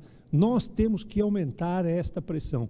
E eu tive no Congresso de 98 a 2002. Eu vi na pele o que o Congresso pode fazer. Não existia, por exemplo, uma política de resíduos sólidos no Brasil. Eu busquei os 200 projetos de lei que tinham na casa tramitando sobre as mais variadas causas e aprovei a Política Nacional de Resíduos em um ano, e a política começou naquela época, foi aprovada 10 anos depois, eu fui o relator e entrou a CNI, Fiesp, todas as entidades de O classe. LID, inclusive, viu, Emerson? O LID também, inclusive, ajudou. O LID, exatamente, bem lembrado. Então, você tem as entidades de classe que hoje carecem dessa pressão, dessa união, para nós chegarmos a esse consenso. Então, ministro, terminando aqui e agradecendo, a minha pergunta ao senhor seria nesse sentido, dá para a gente, eu acho que dá para a gente não esquecer o executivo. Nós temos que nos preocupar, obviamente o governo executivo tem muita força, mas essa força diminui se a nossa articulação, governos, empresários e Congresso, construir o que eu chamo um projeto de país. Falta um projeto de país. Nós achamos que um presidente é eleito, ele faz o projeto dele. Não, ele tem que fazer o nosso. Qual é o nosso projeto para o país? Essa é a pergunta. Que projeto nós queremos para o Brasil? Vai se eleger um presidente em 2022. Ele vai ser eleito com o projeto dele ou com o nosso? Nós temos que começar a pensar nisso agora. Qual é o projeto de país que nós queremos? Nós não temos essa visão de médio e longo prazo e precisamos construí-la a tempo de influenciar na próxima eleição em 2022, com essas pautas que nós temos aqui. Olha, eu agradeço muito o seu comentário e aproveito até a deixa para fazer uma sugestão ao senhor e à LID também, ao movimento. Nós estamos agora já em contagem regressiva para o bicentenário da independência. Daqui 2 anos, o Brasil completa 200 anos de vida independente, o que já não é pouco, né? 2 séculos, já não se pode dizer que somos um país tão jovem assim, né? O primeiro centenário, que foi em 1922, foi um ano fantástico. Começou com a Semana de Arte Moderna, em fevereiro, aqui no Teatro Municipal, a renovação da cultura. Em março, foi em Niterói, a fundação do Partido Comunista do Brasil, que também era uma modernização, né? Logo depois, a fundação do Centro Dom Vital, que era o centro do pensamento católico conservador. Em junho, foi o levante dos 18 de Copacabana, foi a primeira manifestação pública dos tenentistas do movimento que 8 anos depois derrubaria a República Velha. Depois houve o centenário mesmo, com a exposição no Rio, veio o rei da Bélgica, e, curiosamente, no último dia do ano, nós criamos o imposto de renda, que também é um instrumento de modernização. O ano de 22 foi um ano muito fecundo, porque ele foi muito preparado. Antes de 22, houve uma efervescência muito grande, houve movimentos de pessoas, livros que foram preparados, até foram publicados depois, mas que foram encomendados, intelectuais que escreveram. Eu sei um pouco disso, porque o ano passado, no final de agosto, eu fiz uma conferência na Academia Brasileira de Letras. E era um ciclo que, um pouco curioso, porque o ciclo chamava-se O que falta ao Brasil? Evidentemente, era muita coisa, né? Eu escolhi o seguinte: falta ao Brasil esperança. Por quê? Porque nessa crise nossa toda, né, o que é esperança? Esperança é a confiança que o futuro vai ser melhor que o presente e muito melhor que o passado. Se você não tiver um mínimo de confiança que o dia de amanhã vai ser melhor do que o de hoje, você não tem razão para viver, não é verdade? E eu, então, intitulei o meu texto Brasil, um futuro pior que o passado, com uma interrogação.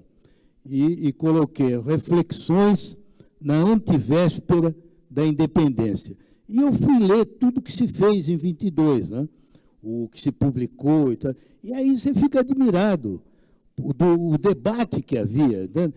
O grande debate brasileiro, na época, era a questão nacional. Qual era a identidade do Brasil, né? O problema do Nordeste, as diferenças, né? E, sobretudo, havia uma ideia, a modernização. O Brasil precisava se modernizar, né? Todos pensavam nisso. Então, fica aqui uma sugestão minha. Eu primeiro vou mandar o texto, viu, para vocês distribuírem, se quiser, porque o texto tem muitos dados interessantes, que eu coligi, não são meus, né? Mas eu queria deixar aqui a sugestão, entende? Eu acho que nós deveríamos, independentemente de governo, porque esse governo vai estar no poder em 22, né? Então, o que nós devíamos fazer é, em várias entidades, nós devíamos promover um debate, qual é o Brasil que nós gostaríamos de ter, né? No bicentenário e depois, né? Porque você vê, o futuro vai ser pior ou melhor dependendo de nós, porque não está escrito na estrela, né? Não há nada determinado. Vai depender do que a gente fizer, que ele será melhor ou pior, né? Então, eu queria deixar essa ideia, quem sabe até como um tema para o líder aqui, né? Porque, evidentemente, a dimensão empresarial é fundamental nisso. Naquela época não era, porque não havia quase, né, organização. A própria ação do Roberto Simonsen na criação da Fiesp é dos anos 30, né? Em 22 não havia nada, né? Karine, por favor. Nossa. Cortei, Roberto. Primeiro, obrigada. Embaixador, é um prazer, acho que como cidadã também ouvi-lo aqui, reconhecer todo o trabalho que o senhor fez ao longo de tantos anos e agora também, inclusive, com a carta, enfim, sendo muito ativo na discussão.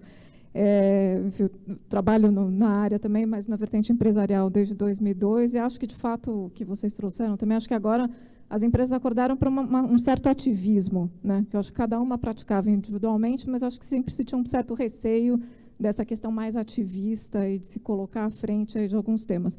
Agora, por outro lado, também, acho que a gente tem muito mais pressa agora, né? Não estou falando do setor empresarial, mas a gente precisa ter mais pressa, seja pela perda de oportunidade, um pouco do que a gente estava falando do Chile, está correndo, a gente poderia ser muito melhor, mas a gente ainda está nessa discussão e sem ter um planejamento, sem ter um plano de fato, ou seja, pela questão do impacto, como a gente vê não só de Amazônia, mas Pantanal, que Roberto, enfim, saber muito melhor do que eu sobre a situação.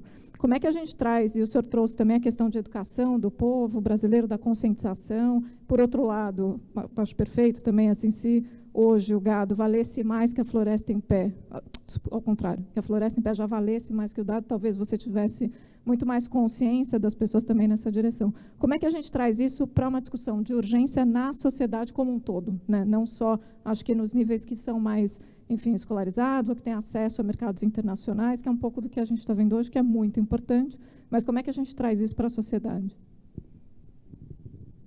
Olha, a única maneira, eu acho, é através da mobilização dos meios de comunicação que, por sua vez, respondem, por exemplo, a essa conscientização dos setores empresariais. Eu fiquei impressionado, por exemplo, que o jornal agora, o Estado de São Paulo, resolveu transformar essa questão da sustentabilidade numa espécie de tema central, né? Talvez eles tenham feito isso até porque a Folha tinha resolvido jogar na ideia da democracia, né? da democracia ameaçada, e eles, então, vieram com essa ideia que me pareceu uma coisa fantástica, porque agora, todo dia, né, eu tenho visto entrevistas, do Sérgio Real, né, de outros, com muito boas ideias, né, e muita gente, né, que tem se manifestado sobre esse tema. Por exemplo, eu acho também extremamente importante a ação que a TV Globo faz nessa área, né, porque ela tem dado muita ênfase, né, inclusive as queimadas, né, o que está acontecendo no Pantanal. E a outra maneira, eu diria, seriam as mídias sociais, que é uma área que eu conheço pouco, viu? Você sabe, eu estou com mais de 80 anos e eu não sou assinante de nenhuma dessas coisas, né? A minha mulher tem, de vez em quando, eu olho no Facebook, no Instagram, mas eu mesmo não consigo nem entender direito como é que funciona isso, né? Então, não saberia aconselhar.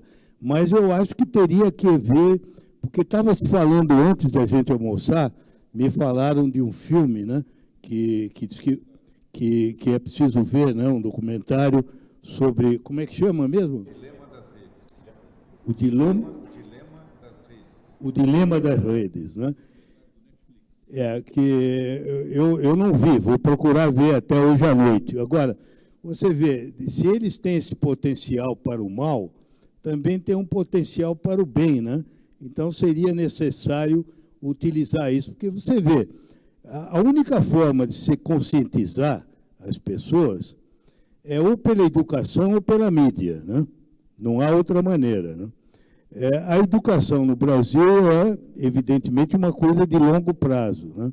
Eu vejo a diferença, você vê, até em minha família. Sabe? Eu tenho 4 filhos, 3 filhas que moram na Europa. Eu tenho uma neta que é suíça, mora em Genebra. Eu tenho uma neta que é parisiense, tem 16 anos. Essa menina, desde os 14 anos, ela participa de todas as manifestações sobre meio ambiente. Inclusive, ela é líder lá no liceu dela, e eles fechavam a escola, né? Mesmo quando os professores não queriam, eles iam para a rua. Mas é uma garotada de 13, 14 anos, que é o movimento da Greta. Aqui ainda não chegou isso, né? É que lá eles já estão mais evoluídos do que nós nisso, né? Para mim, eu fico muito contente, porque não tem nada a ver comigo, viu?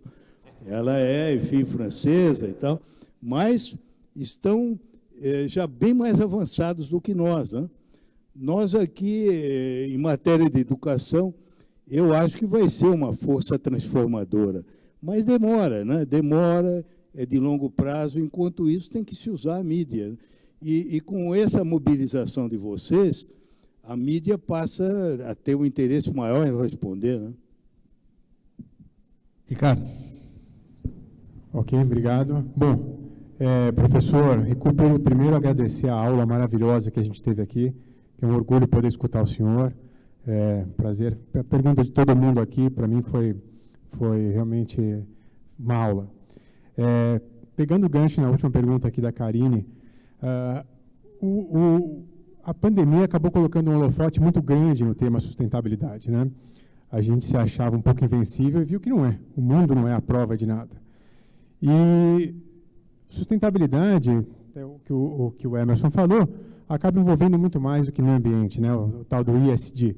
A gente pega o lado social, a gente pega o lado de governança como um todo.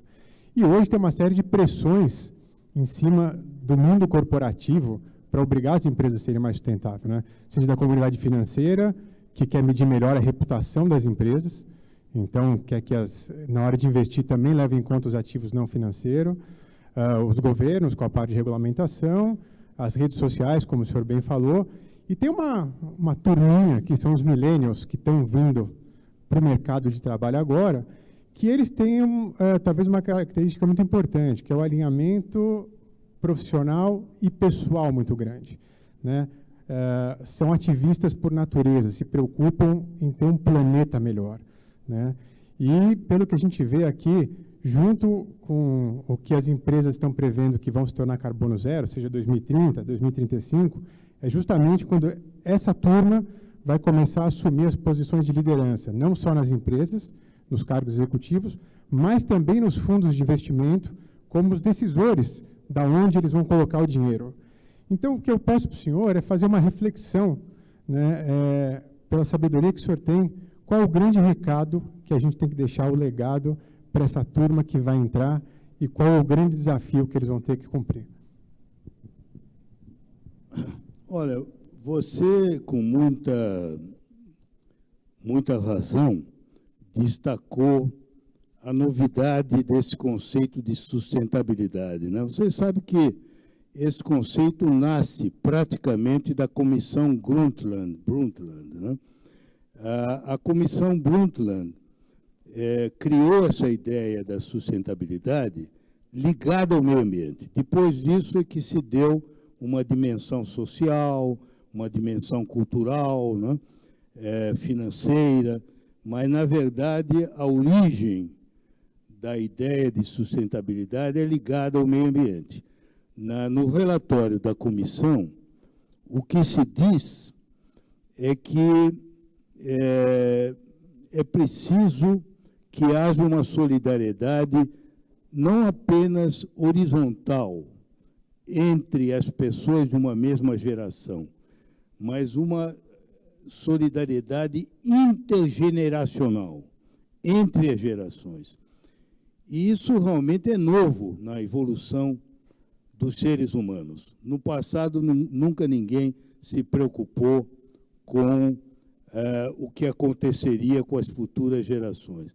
E é por isso que a Comissão Brundtland dava duas definições de sustentabilidade, né? A mais conhecida é de que sustentabilidade é o tipo de atitude que permite a uma geração atender às suas necessidades sem prejuízo de que as gerações futuras façam o mesmo, possam também se realizar.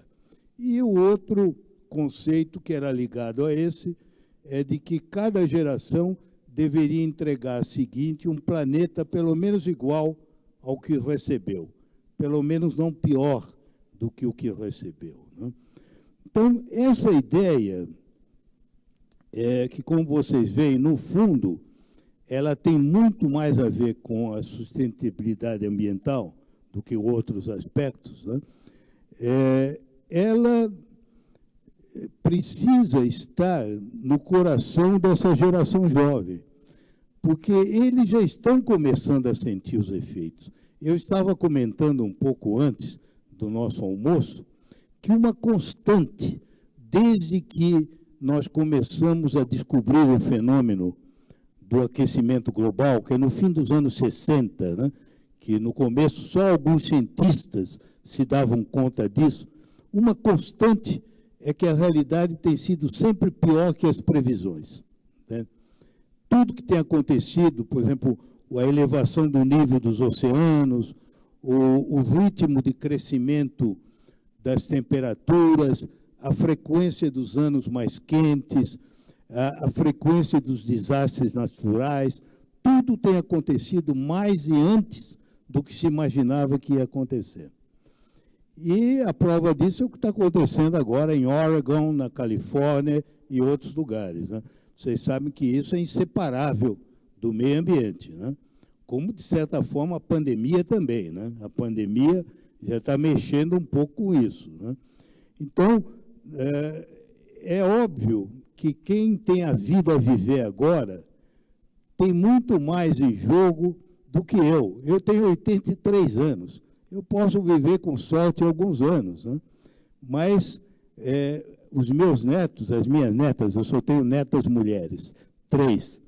Eu tenho 3 netas mulheres, elas vão viver no período em que isso vai estar afetando todo mundo. Compreende? Não é mais ficção, compreende? Em 2040, vai ter lugar no mundo que você não pode suportar mais as temperaturas.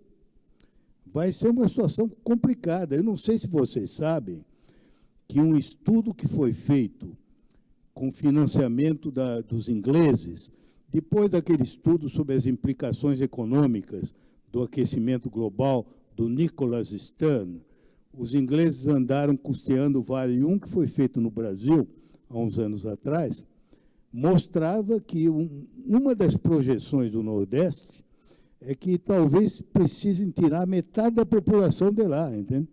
Porque o que é semiárido vai virar árido mesmo. Não, as pessoas vão ter que sair. E é uma zona que tem milhões e milhões de habitantes.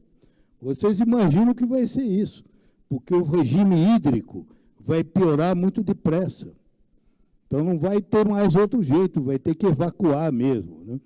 Então, esses problemas vão ser conhecidos por essa geração, eles vão enfrentar isso. Porque você vê, eu estava ontem até lembrando, eu me formei no Instituto Rio Branco em 1960, porque eu entrei ainda na época do Juscelino. Eu fiz exame em 58. Para vocês terem ideia, o meu examinador de cultura geral foi o João Guimarães Rosa, que tinha acabado de publicar O Grande Sertão. Ele tinha publicado há 2 anos antes. Então, eu entrei naquela época, me formei em 60, e o nosso paraninfo foi o Jânio Quadros, que a nossa formatura foi em 61. E eu fui o orador da turma. A nossa formatura ocorreu no dia 1º de julho de 61. E foi curioso, porque eu era orador e eu fiz um discurso. Naquele tempo, nós todos víamos um mundo à beira do abismo nuclear. Porque vocês sabem que, em 13 de agosto de 61, foi quando se ergueu o Muro de Berlim, né? Já antes a situação estava muito grave. O triunfo da Revolução Cubana, o desembarque da Baía dos Porcos, né? As ameaças soviéticas eram muito fortes, né? Havia o perigo do aniquilamento nuclear. E eu fiz todo o meu discurso sobre isso, porque eu tinha lido um livro de um filósofo francês que dizia o seguinte: era a primeira vez na história da humanidade que o suicídio passava de uma dimensão individual para uma dimensão coletiva. Porque até a descoberta da arma atômica, a humanidade, como ele dizia, estava condenada ao futuro. Ainda que ela não quisesse, ela não podia destruir o futuro. Um homem podia meter uma bala na cabeça. A humanidade não podia. Ainda que quisesse matar todo mundo, você vê que não era possível. A tecnologia não permitia, né? Hoje em dia, nós temos duas maneiras de acabar: a explosão nuclear, a guerra nuclear e o aquecimento global. E eu dizia nesse meu discurso que nós que tínhamos 20 anos, eu também já tive 20 anos, né? Eu tinha 20 anos em 57. Quer dizer, nós que tínhamos 20 anos, sentíamos que o nosso futuro podia não haver, né? Em qualquer momento podia acabar o mundo. Felizmente não houve. Mas eu imagino que os que têm 20 anos como eu devem pensar da mesma maneira naquela época, né? Agora, você sabe que o Jânio ficou muito desconcertado, porque ele não esperava. Ele pensava que eu ia fazer um discurso, aquele discurso tradicional, de agradecer aos mestres, aos pais, etc. E o meu discurso não tinha nada disso, né? Era tudo, era bala pesada, né? Então ele ficou meio assim, sabe? E respondeu num tom de reprimenda, dizendo que o orador da turma tinha sido muito pessimista, tinha carregado nas tintas, que ele era muito mais otimista. Menos de 2 meses depois, ele renunciou.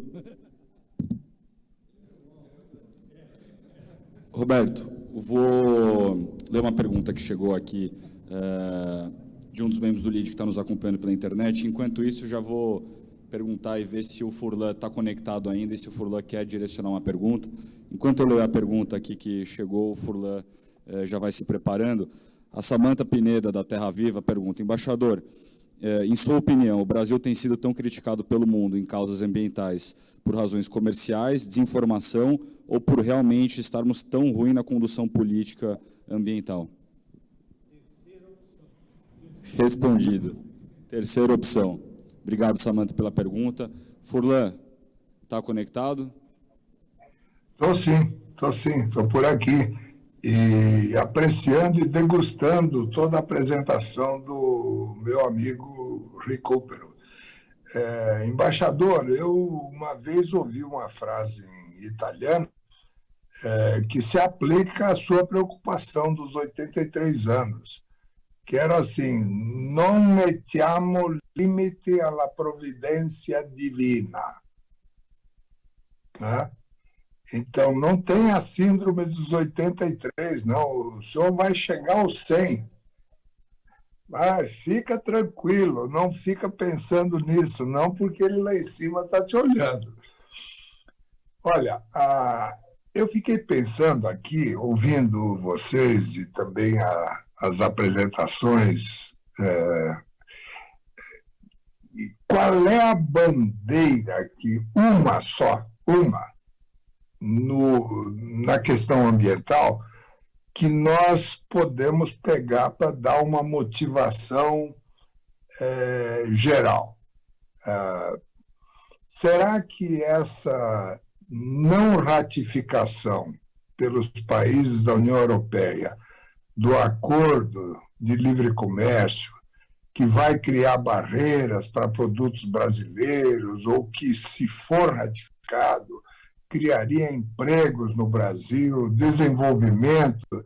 Será que isso poderia ser uma bandeira que sensibilize o setor público, o setor privado, até a população menos conectada? Diz, olha, tem uma enorme oportunidade aí que nós estamos deixando passar?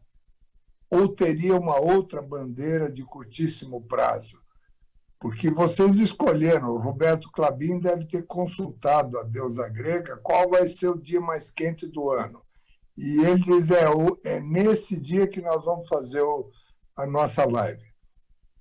É isso mesmo ou tem uma outra bandeira de mobilização? Olha, Furlan, eu acho que essa do acordo tem apelo, mas um pouco limitado, né?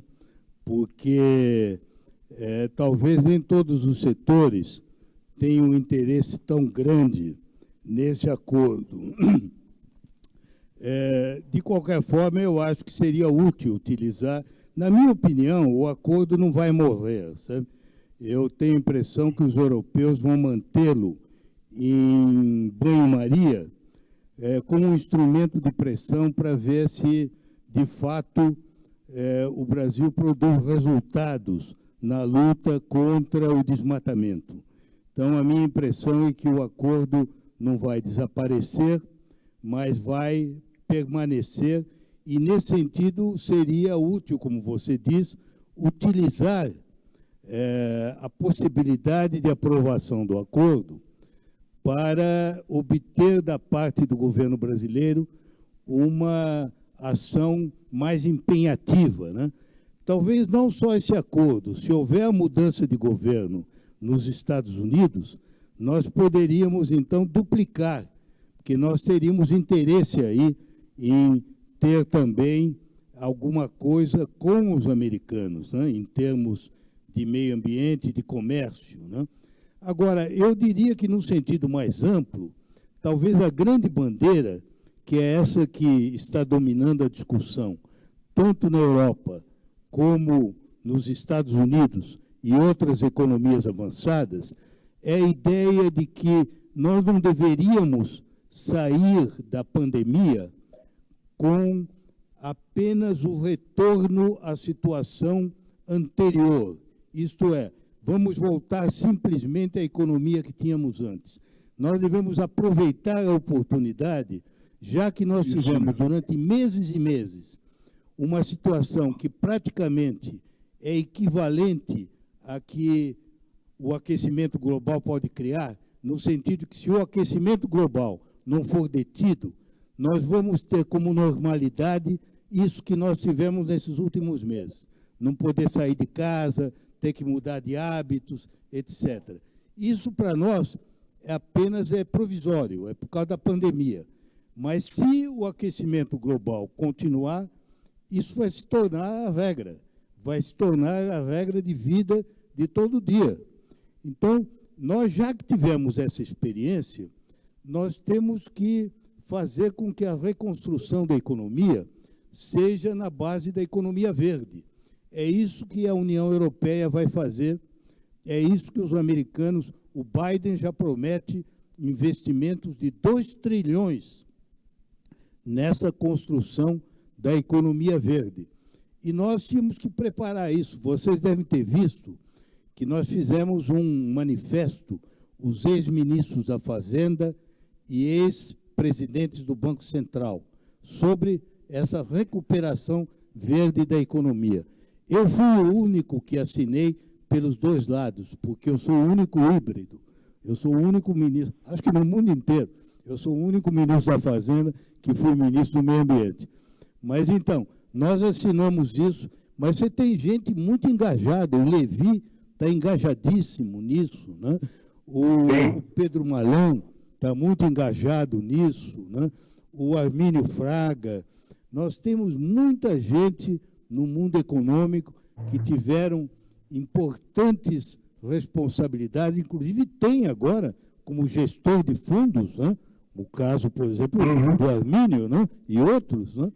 Então, essa ideia de que a recuperação da economia não deve ser divorciada dessa dimensão verde. Como? Optando cada vez mais por energias como a solar, como a eólica, energias limpas e renováveis, né? E procurar viabilizar projetos de sustentabilidade na Amazônia, o hidrogênio líquido, né? Que foi trazido à baila aqui pelo Roberto, porque são várias ideias, não há uma bala só, né? Há várias coisas, né? Dentro dessa ideia de uma economia de baixo carbono. Então, eu acho que isso é que deveria ser a bandeira maior. Agora, em sentido mais imediato, você tem razão. O problema da pressão externa, do acordo com o Mercosul, é aquilo que é mais concreto a curto prazo, e aí vale a pena trabalhar em cima disso e evitar que haja um retrocesso ou que o acordo seja abandonado. Certo.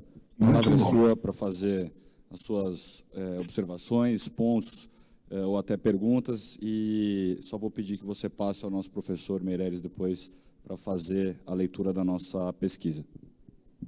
Muito bem. Ministro, eu fiquei muito impressionado com a sua sabedoria. É difícil acrescentar qualquer coisa aqui que o senhor já não tenha tocado. Mas eu queria lembrar uma coisa, né? Não há mal que não venha para o bem. E, na realidade, nós temos que agradecer a toda essa indignação provocada pela inação, má vontade, descaso deste governo com a questão ambiental, para que todos nós estivéssemos aqui tentando assumir o espaço de buscar soluções.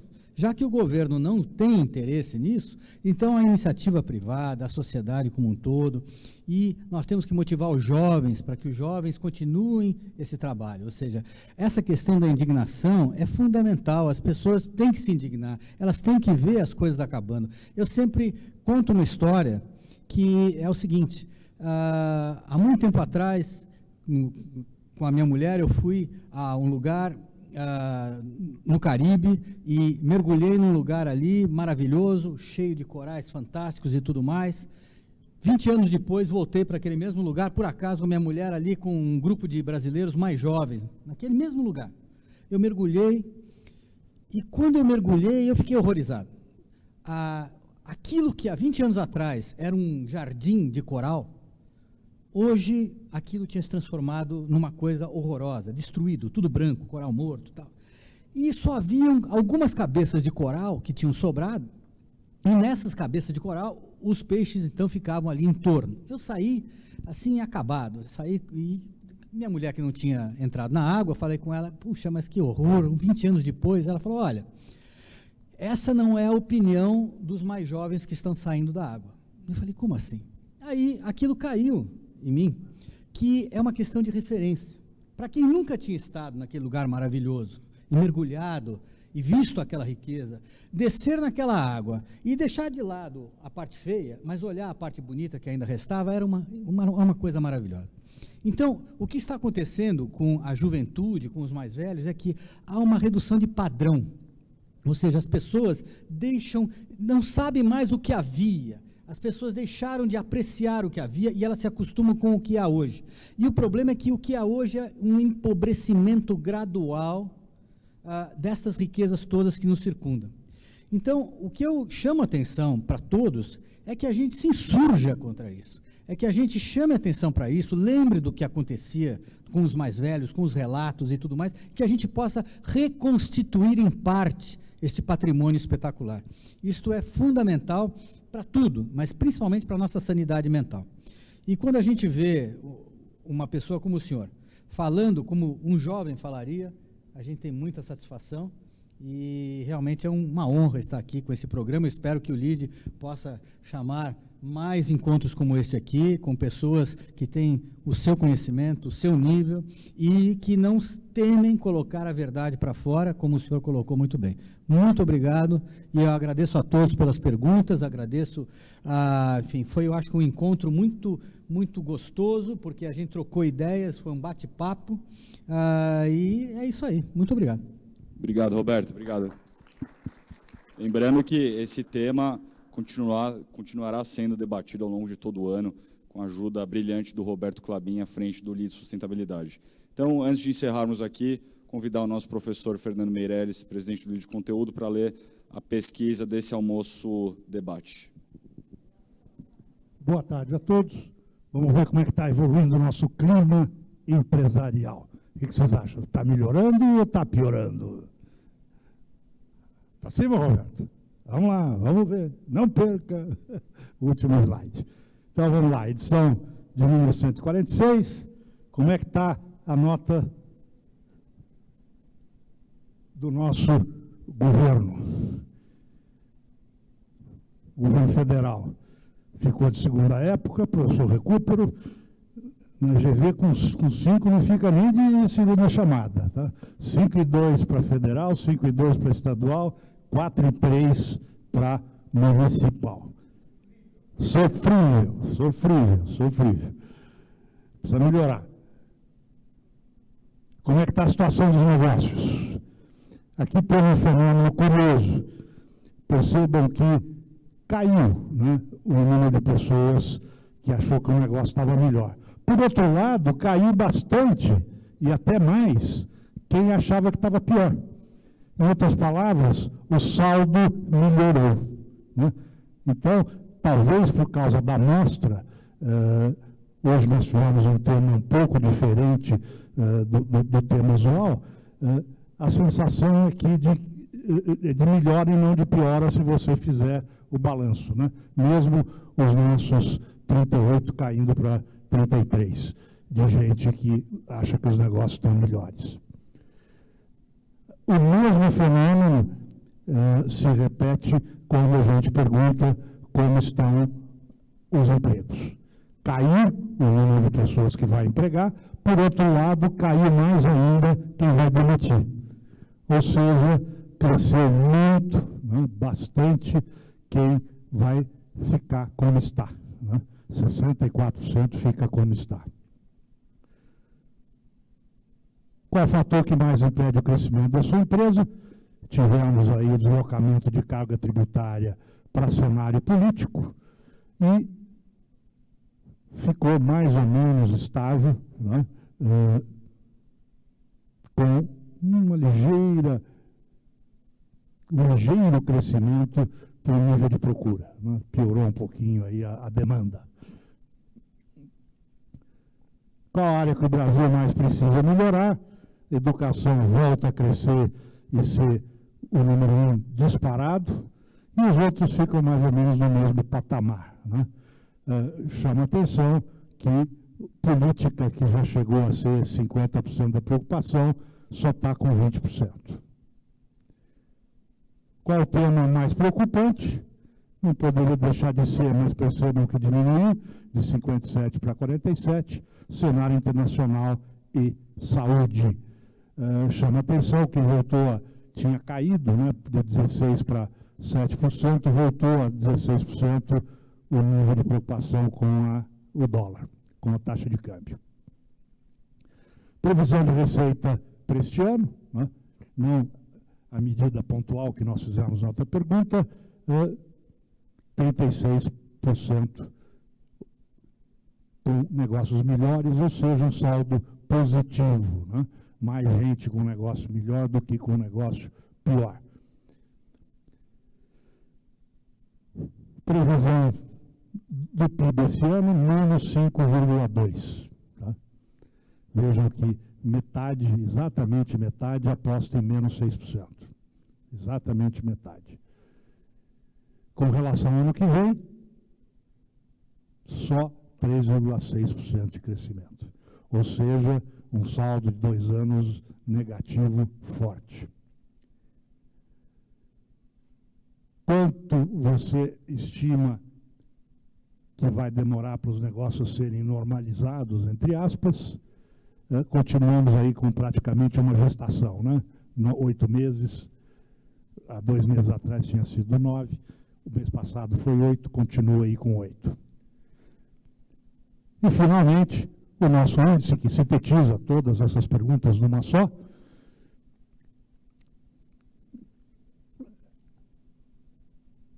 vai evoluindo.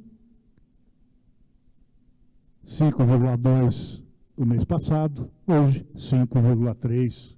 Roberto acertou, subiu um pouquinho. Vamos ver se a gente chega em 6 daqui a um mês e meio. Obrigado, boa tarde a todos. Obrigado, professor. Bom, agradecer mais uma vez ao professor Rubens Recupero por ceder seu tempo e conversar aqui conosco nesse debate, ao Roberto Klabin por brilhantemente conduzir o Lead Sustentabilidade, a todos vocês que estiveram aqui. Vou agradecer um por um aqui. Patrícia, obrigado. Karine, Ricardo, professor Meirelles, a Ana, aqui nossa equipe do Grupo Dória, Emerson, Marcel, Célia Pompeia, Janete, muito obrigado pela participação. Uma excelente semana a todos e nos vemos no próximo encontro do LEAD. Muito obrigado.